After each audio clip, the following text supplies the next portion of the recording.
உங்க வயலில் உள்ள பூச்சிகள்ல எது நல்லது எது கெட்டதுன்னு தெரியுமா?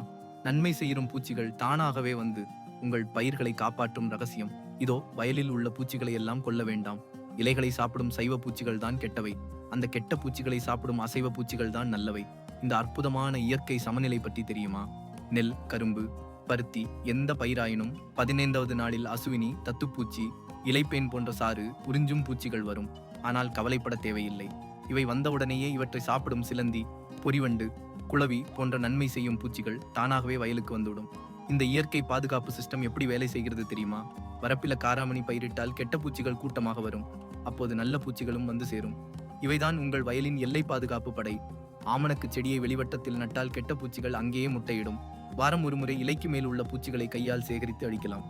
செண்டுப்பூ, சாமந்தி போன்ற மஞ்சள் நிற பூச்செடிகள் நட்டால் குளவிகள் வயலுக்கு வரும்.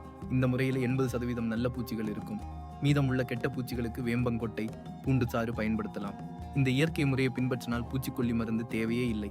உங்க பயிர்கள் நஞ்சு இல்லாமல் சொல்ல வளரும். இந்த ரகசியங்கள் உங்கள் விவசாயத்தை மாற்றும்.